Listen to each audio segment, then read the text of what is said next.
In this video, I'm going to explain to you how to calculate resultant force and explain the effects of resultant force on a stationary object. To calculate the resultant force, remember the resultant force is the overall force acting on a system. And in this question, we've got 10 newtons here, which is acting in that direction, and 20 newtons here, which is acting in that direction. So what that means is we can work it out by doing the highest number, 20, minus a smaller number, which acts in the opposite direction, 10. So you get the idea we've got 10 newtons. Now that's going to act in the direction of the 20 newtons, which is to the right. And we can see that that's in that direction there.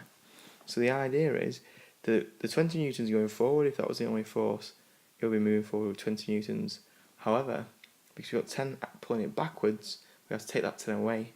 So 20 minus 10 gives us 10 newtons acting to the right.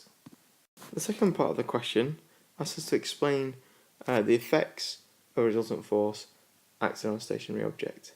Now if we've got 10 newtons being applied in this direction here, what that means is that that object is going to start to move or begin to accelerate to the right. So this object will accelerate to the right.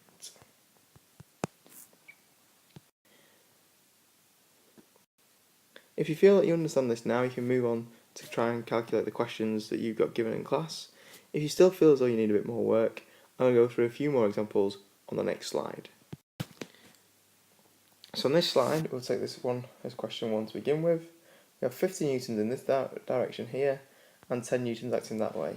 So to work that out, remember you always use the big number first. We're going to have 50 newtons minus 10 newtons, which gives me 40 newtons, and that's acting to the left. What does that mean then? If it's got a resultant force acting in that direction, it will accelerate left, or begin to move in the left direction. Looking at the example further below, we've got 20 newtons here and 20 newtons there. So 20 newtons minus 20 newtons will give us 0 newtons. So there's no overall force acting on that object, which means that it will remain where it is. So it will stay stationary or stay in the same place. So it's stationary or not moving. And that's the end of that. If you require more assistance, please speak to your teacher during the lesson.